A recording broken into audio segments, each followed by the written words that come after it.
Okay, thank you very much, everybody.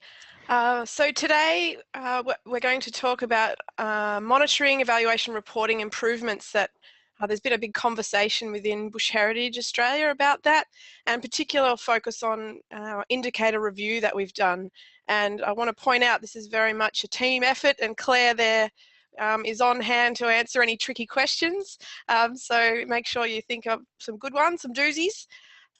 So I'll just give you a quick bit of background. Bush Heritage is a national or Australian wide not-for-profit conservation organisation, and we get the majority of our funding through donations from the public. We have a two-pronged approach to conservation.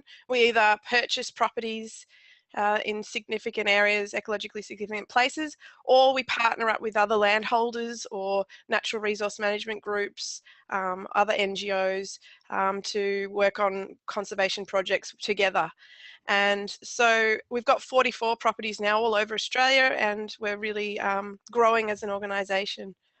So my role, I am a regional ecologist. I'm based in Perth in Western Australia, down here, if you can see my mouse.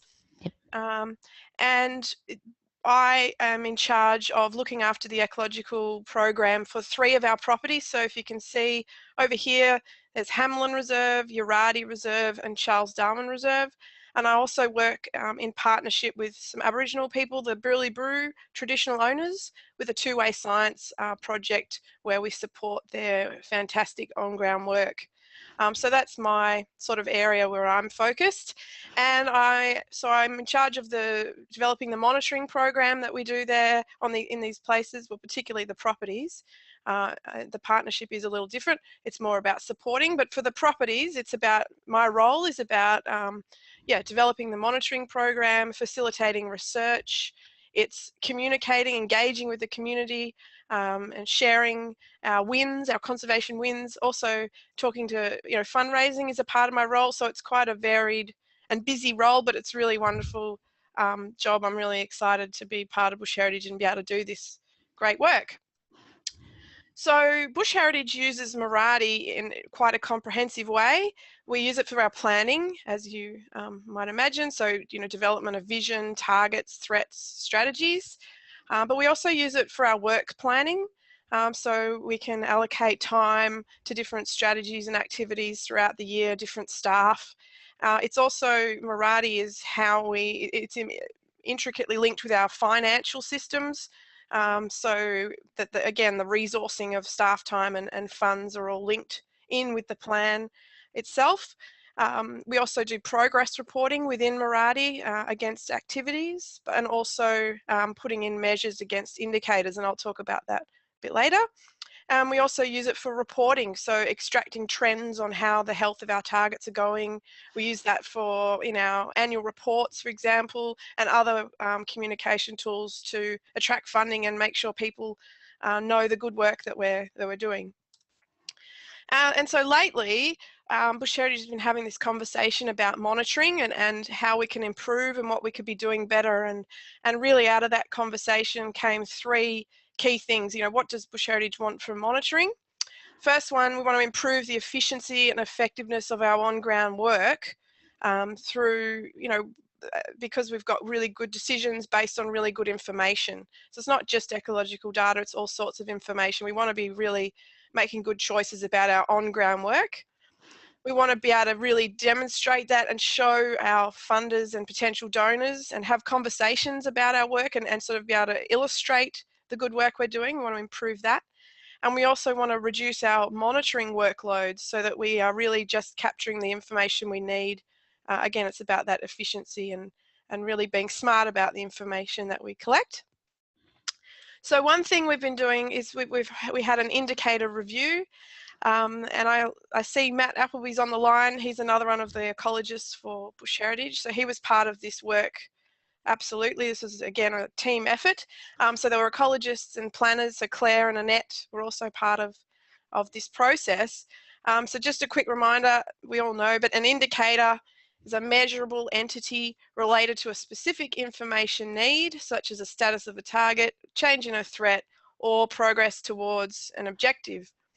So what we did, you know, the aim of the indicator review really was to make sure we're monitoring what matters most and really be smart, as I said, efficient and clever about the information we collect. With Annette and Claire's help, we extracted all the indicators we had on any of our Miradi files from projects and partnerships, and we had over 1,000 of them. And that a lot of them, when you start looking at them, were quite similar or raised questions about what their value or at what point in the planning process they would be relevant. So we started to look in more detail at these indicators and identify some of the commonalities and where as I say, where they fit into the planning and implementation process. And we really wanted to think about the structure of them and how we could be a bit more consistent.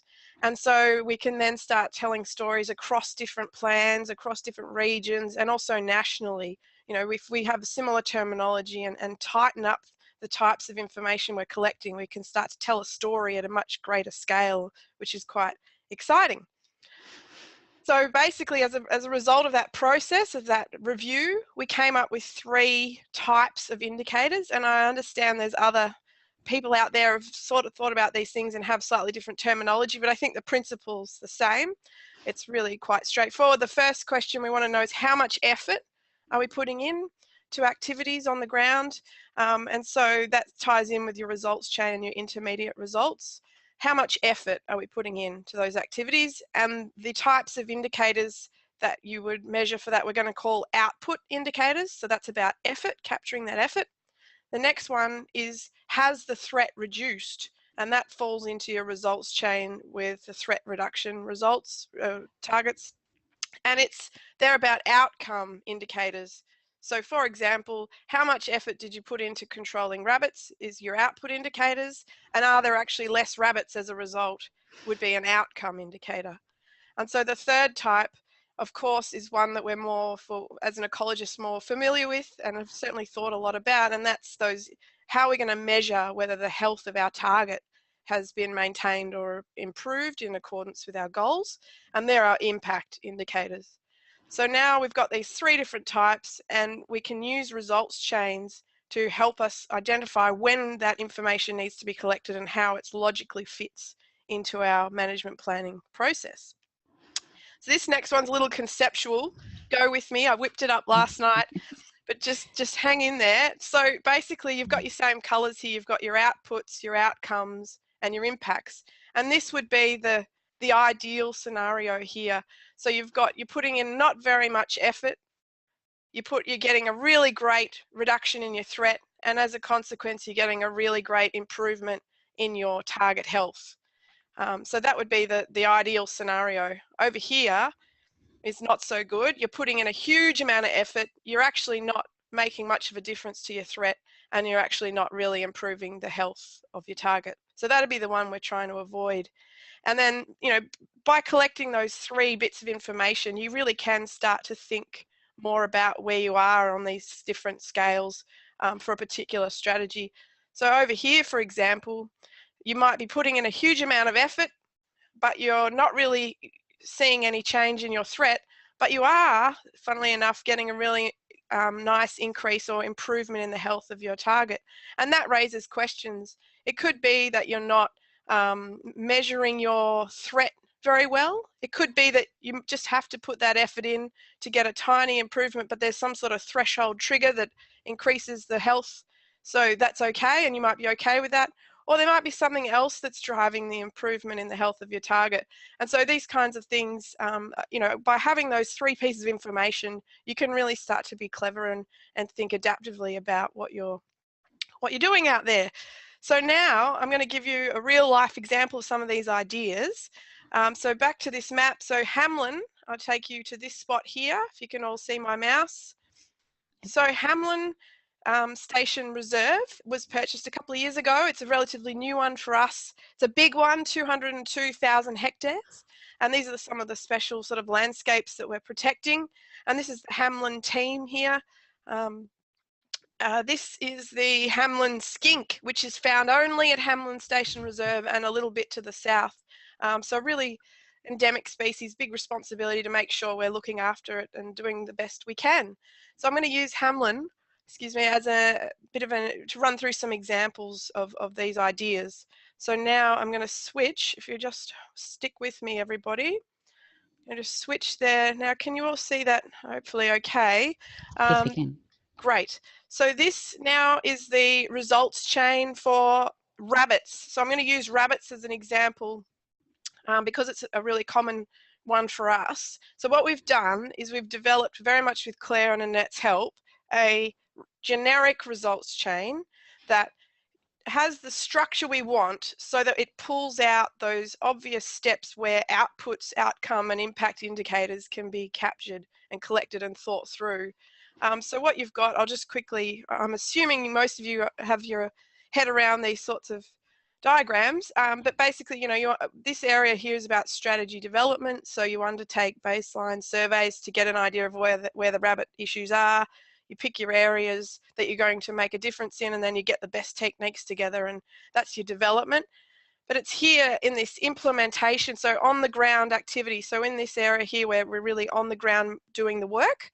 So here you can see undertake control activities, and I'll point out that this new box, I'm not sure if you're all aware of this, but this purple here is a monitoring activity. So it separates it or distinguishes it from general activities on the ground. So we're undertaking our rabbit activity, our rabbit control activities, and we're recording that effort. And what we're doing here is, this is where our first set of type of indicator comes out, our output indicators, and we've just put that there to sort of help people visualize it. But if I hover over this indicator here, you'll see we've now developed rabbits baiting is one of our output indicators, and that's about the number of bait stations baited, and also rabbit staff days. So we're going to capture how much time staff are putting into rabbit control on the ground. So that's where they sit.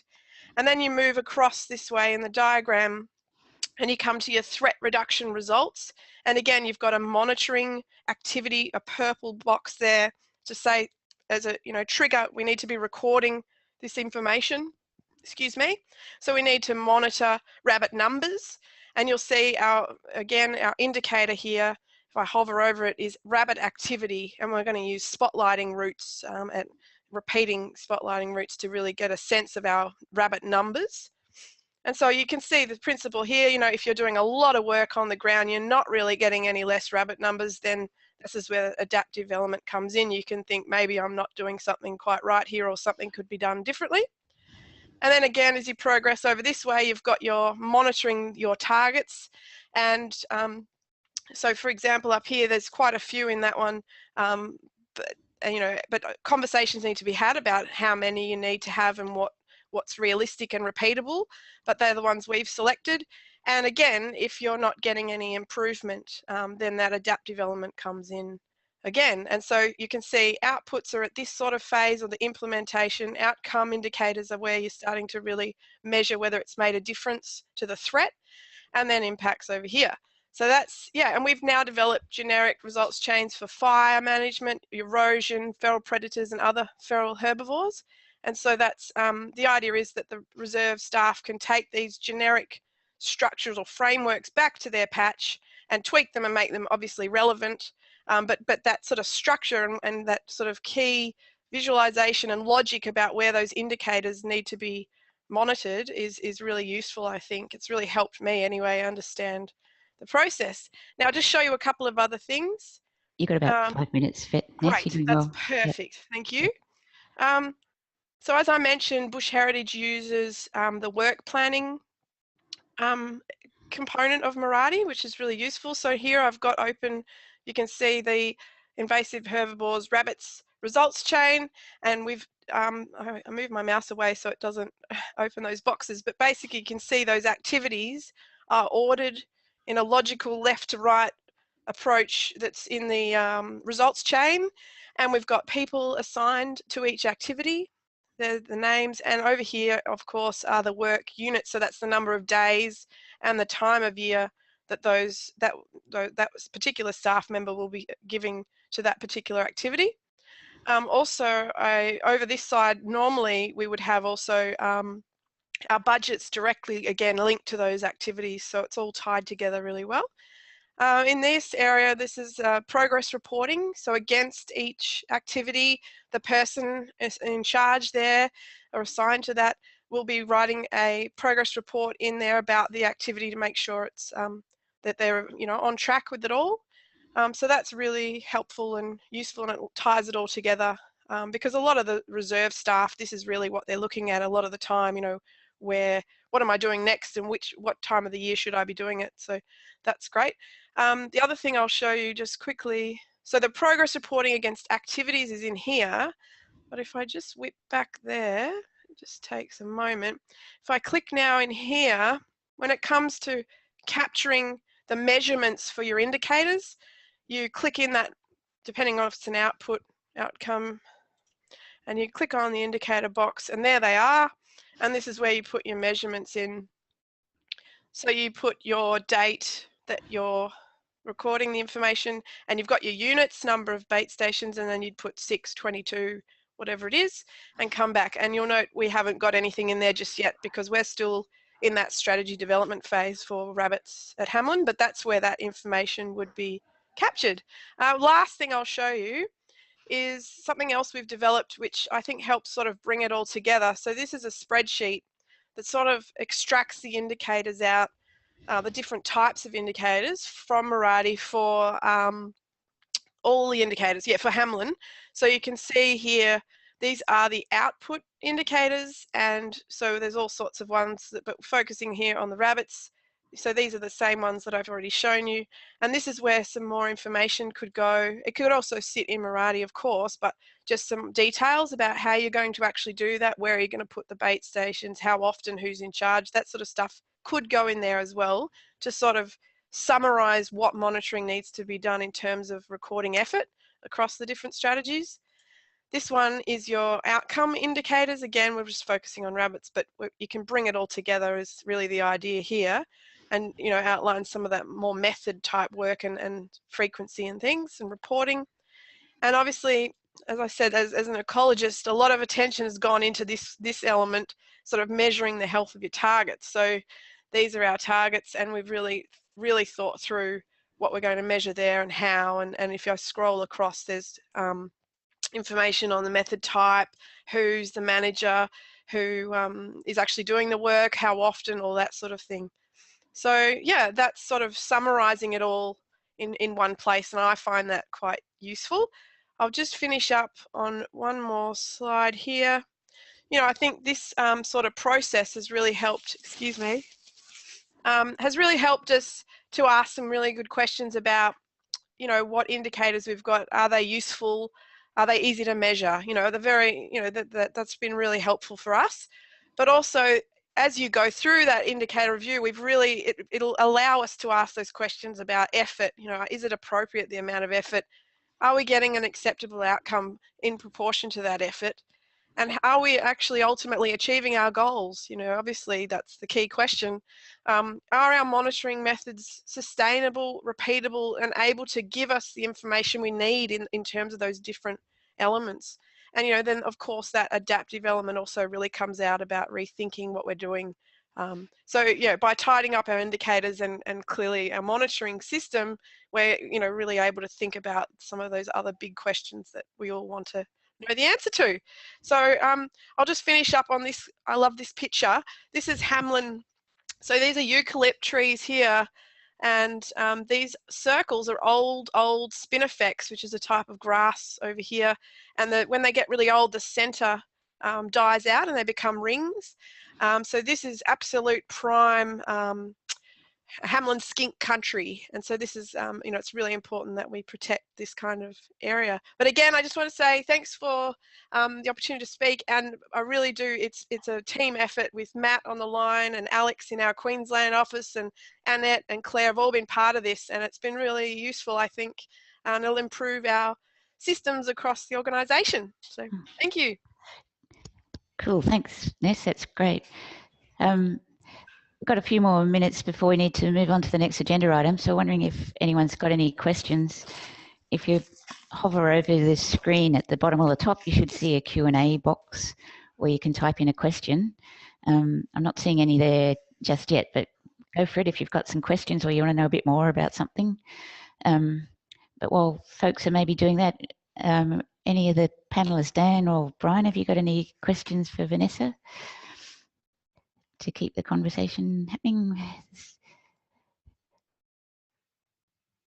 This is Dan. I found the classification really helpful, and I think it points to an opportunity for us to share the kind of classification taxonomies that we're coming up with. And it's going to broaden our ability to share lessons learned and best practices. And really, as you said, Vanessa, really looking for those opportunities to gather better information with less time. And I think we're experimenting in lots of different places, and there's a lot of opportunity to improve upon current practices. Yeah, and it sort of feeds into a bit about the reporting that's coming up. That spreadsheet that Vanessa's using is terrific. It puts all the information in one place. But right now that's getting compiled manually. Most of the information is in Miradi, but getting it out into some sort of simple format that people can use to help manage their work is not there just yet.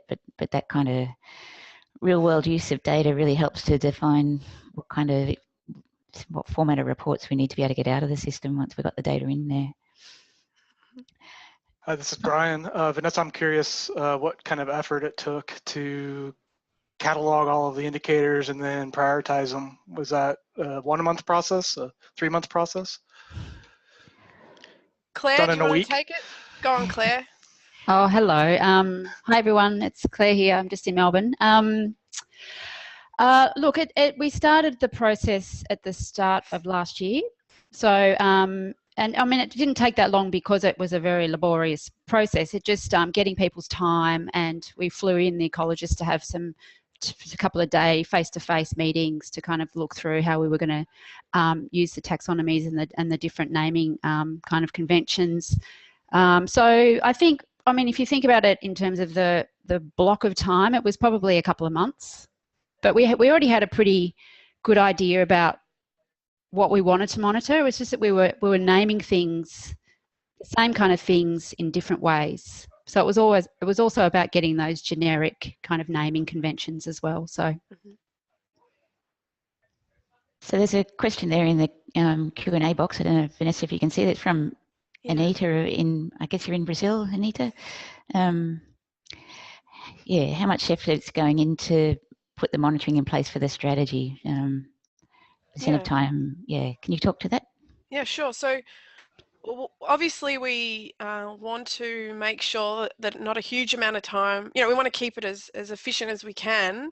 And one way we're also, I should have mentioned probably, is we're working on digital data capture so that we have an iPad or another type tablet with an app with forms on it that helps you collect the data really easily, particularly about effort. It should be really easy, those output indicators, to just capture them really easily. And it depends on terms of monitoring. It is a large part of what we do, but what we try to do is the monitoring, for example, the spotlighting, or we use camera traps, is giving us information not just about rabbits, but about other threats or other targets that we're interested in. So we're trying to be really smart about using the use of our time and methods that capture in a range of indicators for us. So yeah, I hope that sort of answers the question. Yeah, that's great, thanks.